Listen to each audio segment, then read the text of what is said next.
Malam ini saya pengen nambahin satu tips lagi nih buat teman-teman tentang tazkiyatun nafs.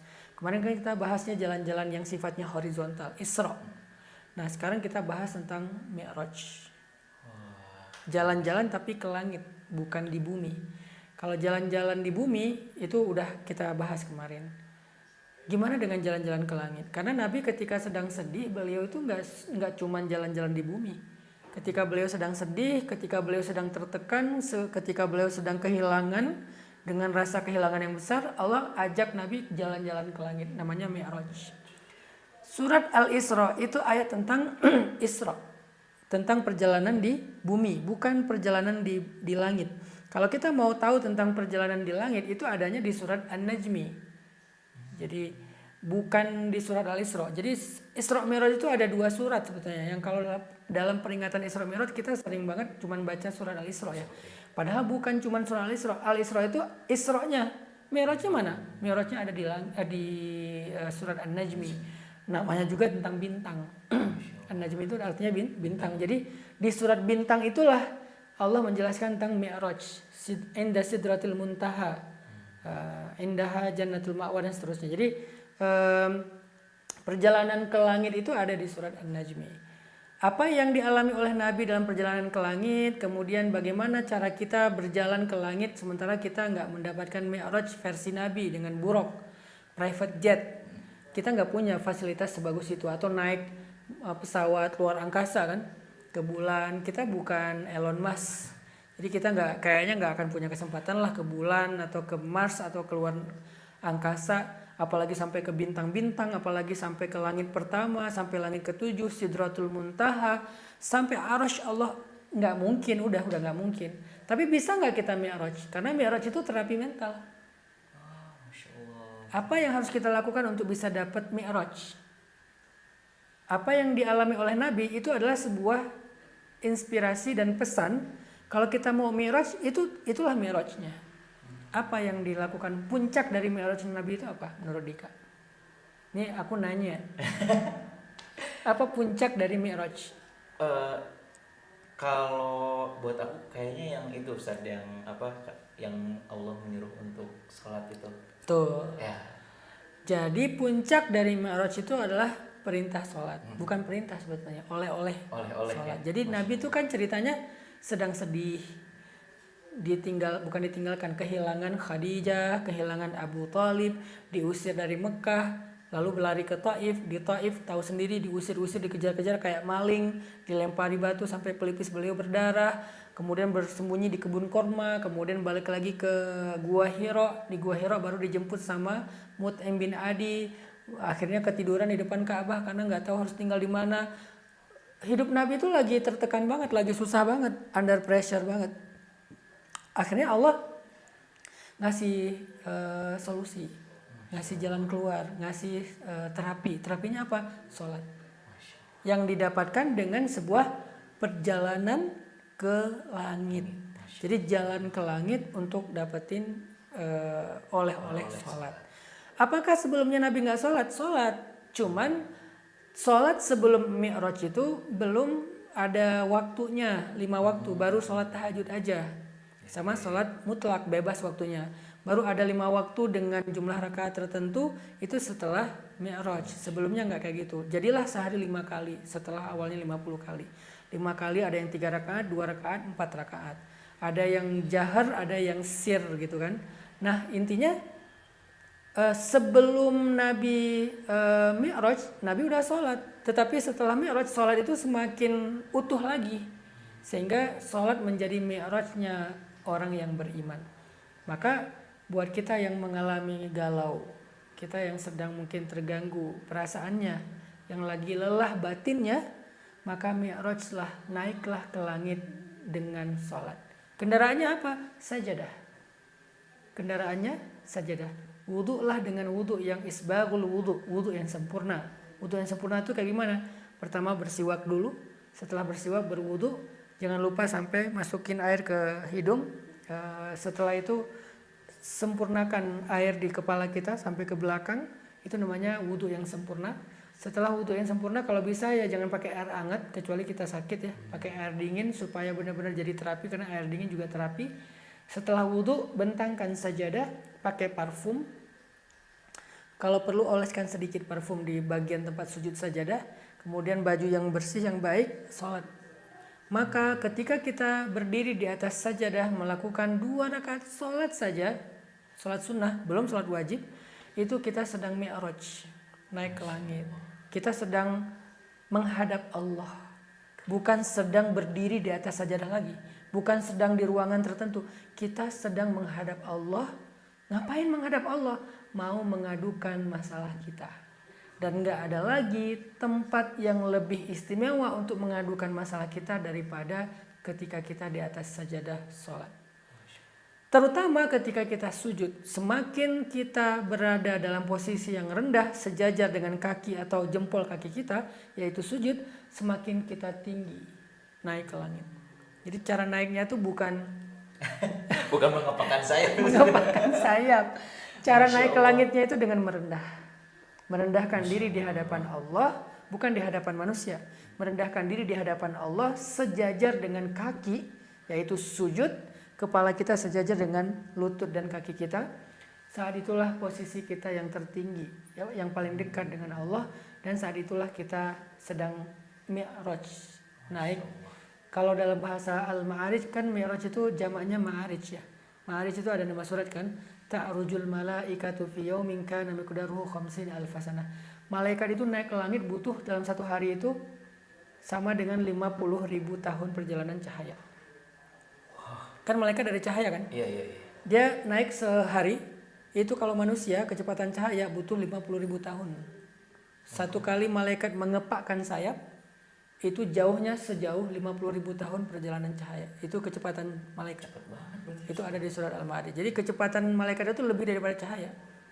Ta'rujul malaikatu fi yaumin kana miqdaruhu 50 alfasana. Jadi malaikat itu sekali mengepakkan sayap, dalam sehari dia terbang, itu sama dengan 50.000 tahun perjalanan cahaya. Terus gimana dengan kita? Kita lebih cepat dari itu. Sekali kita mengepakkan sayap, yaitu dengan takbir, meletakkan tangan kita sejajar dengan pundak dan telinga kita, maka saat itulah kita sampai ke melintasi Sidratul Muntaha, sampai ke Arsy Allah, menghadap Allah langsung. Dan saat itu jarak Allah itu sangat dekat dengan hambanya, sehingga Allah mendengar yang kita baca. Ketika kita baca Alhamdulillahirabbil alamin, kata Allah, hamadani abdi, hambaku memuji aku.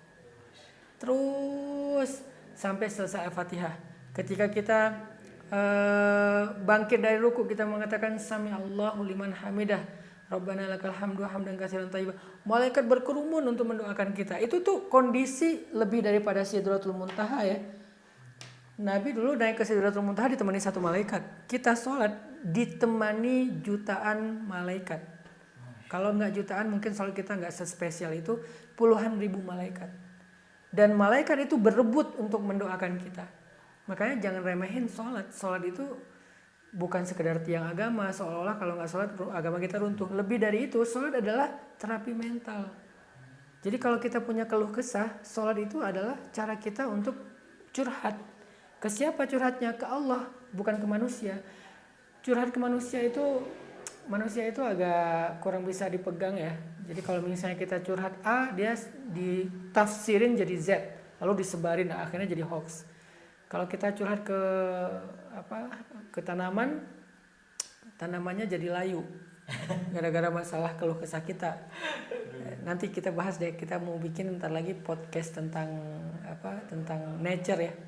Karena saya lagi seneng-senengnya baca buku. Saya baca buku salah satunya adalah The Miracle Life of Plants. Jadi kayak kehidupan yang ajaib dari tanaman gitu. Jadi ternyata tanaman itu bisa membaca isi pikiran kita. Jadi kalau misalnya kita curhat sama tanaman dilambatin, dia juga ikut layu.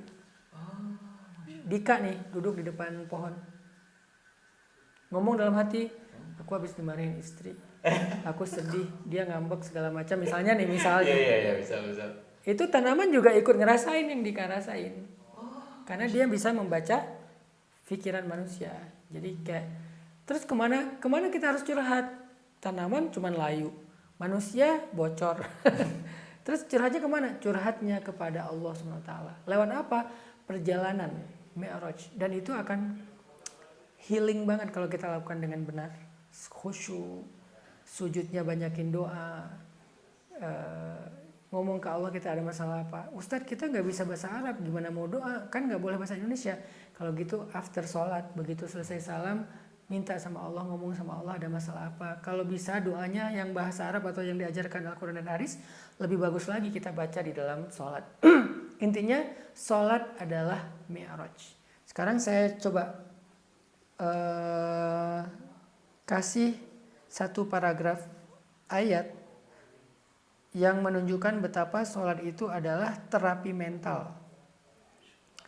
Teman-teman bisa buka surat apa ya?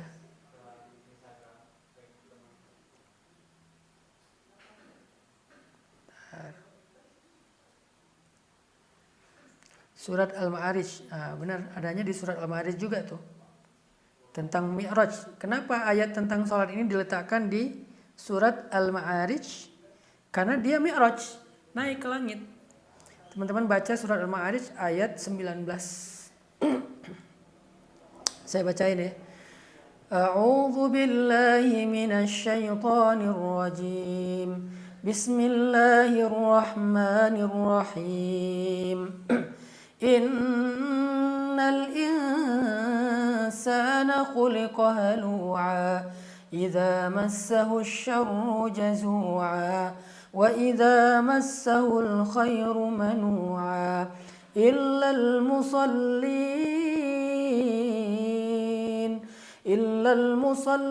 alladzina hum ala salatihim daimun. Manusia halu'a. Halu'a itu labil, bukan halusinasi ya. Halu'a labil. Kadang jazu'a, kadang manu'a, kadang dia ke kanan, kadang ke kiri, kadang dia senang banget, kadang dia keluh kesah, kadang dia sedih, kadang dia happy, kadang ya manusia seperti itu, labil banget. Kadang sabar, kadang temperamen. Itulah halu'a. Manusia itu intinya labil secara emosional, secara mental, manusia itu labil. Illa kecuali musallin, orang yang sholat. Yang kayak gimana? Yang ala sholatihim daimun, yang sholatnya itu dijaga, yang sholatnya panjang, yang sholatnya khusyuk, yang sholatnya konsisten, istiqomah. Itulah orang yang gak akan halu'ah, gak akan labil.